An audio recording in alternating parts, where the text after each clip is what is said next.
नमस्कार, मैं अंजलि मिश्रा और स्वागत है आपका हमारे चैनल में। आपको बता दें कि ईडी लगातार जो है सख्त कार्रवाई पूरे मनी लॉन्ड्रिंग वाले मामले में करती हुई नजर आ रही है। पहले अनिल देशमुख, फिर अनिल परब। अब आपको बता दें कि ईडी द्वारा जो चार्जशीट फाइल की गई है, अब उसमें अनिल देशमुख के दोनों बेटे का भी नाम जो है मेंशन किया गया है। तो आपको बता दें कि इस वक्त महाराष्ट्र सरकार, साथ ही साथ संजय राउत जो है, उद्धव सरकार जो है, उनकी नींद उड़ चुकी है और उनको एक बड़ा धक्का भी लगा है। आपको बता दें कि कृत समैया ने अपने ट्वीट के जरिए ये बात बताई है कि हो सकता है कि आने वाले वक्त में इन दोनों, यानी जो अनिल देशमुख के बेटे हैं जिनका नाम मेंशन किया गया है चार्जशीट में, तो इन दोनों की गिरफ्तारी भी आने वाले वक्त में हो सकती है। साथ ही साथ आपको बता दें कि कृत समैया ने लिखा है कि इस पूरे मामले में जैसे इन्वेस्टिगेशन आगे बढ़ेगी तो इस पूरे मामले में अनिल परब का क्या रोल है, इसके ऊपर भी पूरी तरीके से ध्यान दिया जाएगा। इस पूरे मामले में इनके रोल के बारे में भी जो है पूरी तरीके से पता लगाने की कोशिश की जाएगी। साथ ही साथ आपको बता दें कि ईडी ने इस पूरे मामले में जो है 7,000 से ज्यादा पन्नों के जो चार्जशीट है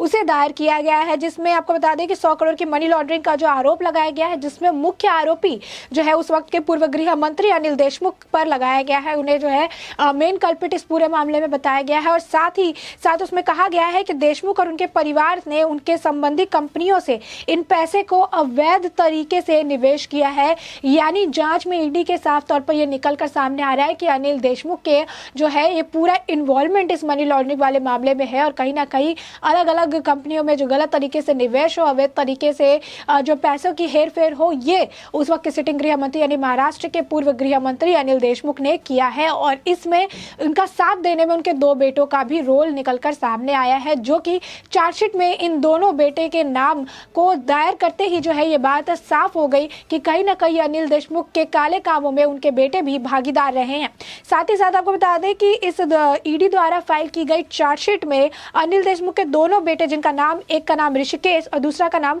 जो है सलील जो है उसे बताया गया है, और साथ ही साथ दोनों बेटे के अलावा जो है उनके सीए भाविक पंजवानी का भी नाम बतौर आरोपी दर्ज किया गया है। यानी इस पूरे काम में आप देख सकते हैं कि किस तरीके से ये पूरा एक फैमिली बिजनेस चल रहा है, जहां पर पिता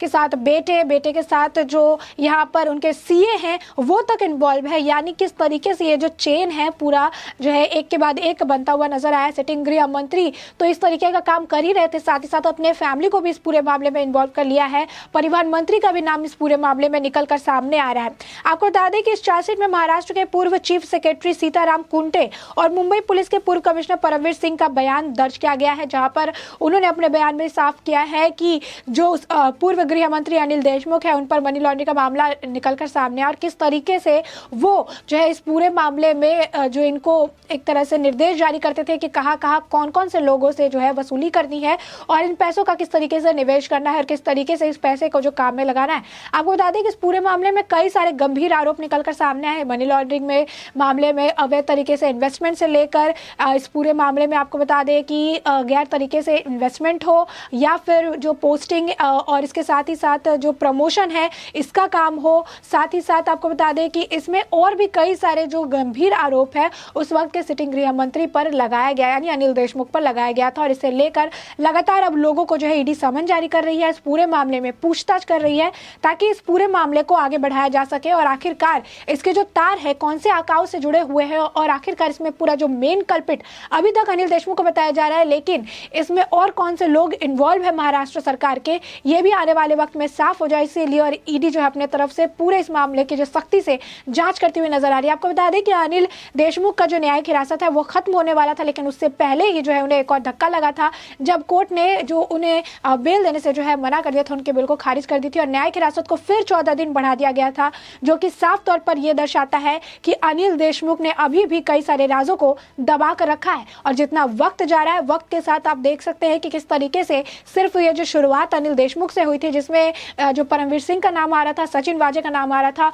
और जितना वक्त जा रहा है इसमें कई सारे और बड़े चेहरे, बड़े नामों का खुलासा होता हुआ नजर आ रहा है, जो साफ तौर पर आप देख सकते हैं कि 14 दिन की न्यायिक हिरासत बढ़ते ही इनके दोनों बेटों का नाम भी इस पूरे मामले में निकलकर सामने आ रहा है। साथ ही साथ जो अब इनके सीए है उनका नाम भी निकलकर सामने आ रहा है। आपको बता दें कि इस पूरे मामले में ईडी में अभी तक संगीत चार्जशीट के संबंध में ऋषिकेश और सलील का बयान दर्ज नहीं किया गया है, नाम पे जो है चार्जशीट डाला गया है। और ऐसे में आपको बता दें कि ईडी ने अपनी जांच के दौरान ये पाया कि देशमुख और उनके परिवार से उनके संबंधित कंपनियों में जो है संगीत कई सारे जो है ट्रांजैक्शन किए गए हैं। हालांकि पूछताछ के दौरान ईडी ने भाविक पंजवानी लोगों से जो है संतोषजनक जवाब नहीं मिले, जो अनिल देशमुख के केस में भी देखने को मिला था कि 12 घंटे की लंबी पूछताछ चली थी। इस दौरान कई सारे सवाल जो है अनिल देशमुख पर ईडी द्वारा दागे गए थे और अनिल देशमुख जो है वहां पर संतोषजनक जवाब नहीं दे पाए थे, जिसके बाद ही जो है इस पूरे मामले में कहीं ना कहीं अटकलें काफी ज्यादा तेज थी कि अनिल देशमुख का इन्वॉल्वमेंट जो है इसमें ज्यादा है और यही कारण था कि बाद में उन्हें न्यायिक हिरासत में लिया गया। नवंबर के टाइम में उन्हें न्यायिक हिरासत में लिया गया और उनसे पूछताछ इस पूरे मामले में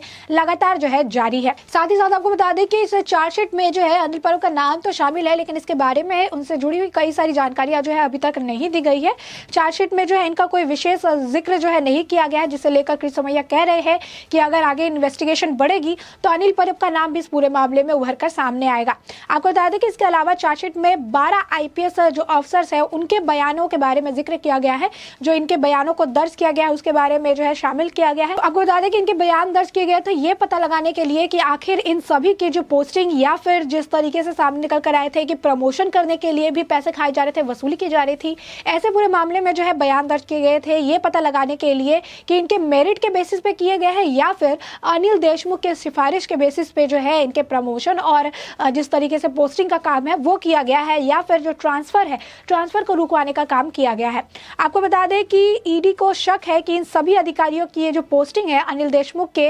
रिकमेंडेशन के बाद हासिल की गई है, यानी ईडी को इस पूरे मामले में ये लगता है कि कई सारे जो बड़े आईपीएस अधिकारी जो है जो अनिल देशमुख के इशारों पे काम करते थे, कहीं ना कहीं इसमें अनिल देशमुख का रिकमेंडेशन शामिल था, ना कि इनकी मेरिट की वजह से इन्हें इस तरीके से जो है पोस्टिंग करवाई गई है। साथ ही साथ आपको बता दें कि फिलहाल इस पूरे मामले में ईडी जो है छानबीन में जुटी हुई है। अगर ये पैसों के लेन देन से जुड़ा हुआ मामला निकला तो इसे भी चार्जशीट में शामिल किया जा सकता है, यानी आने वाले वक्त में अगर इस तरीके से इस पूरे पैसे से जुड़ा हुआ मामला निकलकर सामने आया कि इनकी पोस्टिंग में, प्रमोशन वगैरह में भी पैसे खाए गए और ये बात अगर साबित हो जाती है तो 7,000 से ज्यादा पन्नों वाले चार्जशीट में और कुछ पन्ने जुड़ने वाले हैं और इसमें जो है और कई सारे नाम भी निकलकर सामने आएंगे। इसके अलावा ईडी ने जांच कर रही है कि इस मामले में अनिल परब की तरफ से अनिल देशमुख को कुछ अधिकारियों के नाम दिए गए थे ताकि उनकी मलाईदार जगहों पर जो है पोस्टिंग की जा सके। आपको बता दें कि इसमें अनिल परब का जो रोल है वो भी जो है साइड रोल एक निकलकर सामने आता हुआ है। ईडी को लग रहा है कि अनिल परब द्वारा कई सारे जो नाम थे आईपीएस ऑफिसर, बड़े अधिकारियों के जो नाम है वो अनिल देशमुख जो है पूर्व गृह मंत्री उनको पिच के गए थे, यानी परिवहन मंत्री जो है, जो गृह मंत्री है, उन्हें कुछ नामों को पिच करते नजर आए थे, उन्हें जो है रिकमेंडेशन के लिए कहते नजर आए थे और इसी बात का शक ईडी को है जिस वजह से अनिल परब का नाम भी निकलकर इस पूरे मुद्दे में सामने आ रहा है। आपको बता दें कि सचिन वाचे ने भी अनिल परब पर गंभीर आरोप लगाए थे कि किस तरीके से अनिल परब उन्हें बुलाया करते थे और उन्हें वसूली करने का काम सौंपा करते थे कि सड़क के जो ठेकेदार है उनसे आप वसूली करिए और जो लोग हैं, जो ट्रस्टी है, ट्रस्ट का मामला भी बताया था कि किस तरीके से ट्रस्ट के मामले को दबाने के लिए ट्रस्टी से 50 करोड़ रुपए की वसूली करने का काम दिया गया था, वो भी परिवहन मंत्री अनिल परब के तरफ से। फिर यह भी बताया गया था कि परमवीर सिंह ने जो कई सारे ऑफिसर्स को ट्रांसफर जो है वो डाल दिया था, जिसके बाद उन अफसरों ने 2-2 करोड़ रुपए दिए थे। परिवहन मंत्री की जो है उन्होंने वसूली करने की बात कही थी कि 2-2 करोड़ रुपए आप ले लीजिएगा ताकि इन सभी के जो ट्रांसफर है उसे रुकाया जा सके और ये ट्रांसफर का जो आदेश था है परमवीर सिंह की तरफ से इसे डाला गया था। तो ऐसे में इस पूरे मामले का खुलासा जो है परमवीर सिंह की एक चिट्ठी के द्वारा हुआ था, जो चिट्ठी एक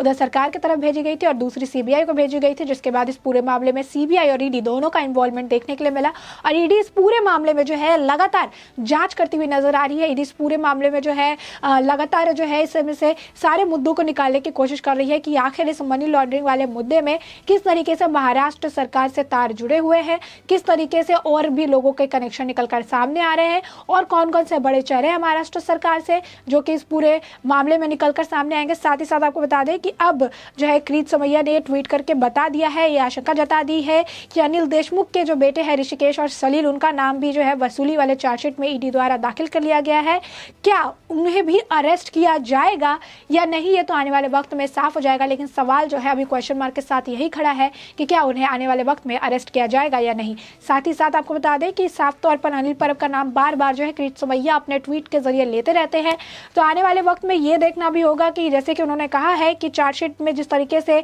इन्वेस्टिगेशन आगे चलेगी, अनिल परब का जो नाम है इसमें जो है इन्वॉल्व किया जाएगा और अनिल परब के इस पूरे मामले में इन्वेस्टिगेशन में और गहरे तरीके से जांच की जाएगी। तो ऐसे में आपने जाना कि ये पूरा मुद्दा है क्या और आपके इस मुद्दे पर जो भी राय हो हमें कमेंट सेक्शन में कमेंट करके जरूर बताएं।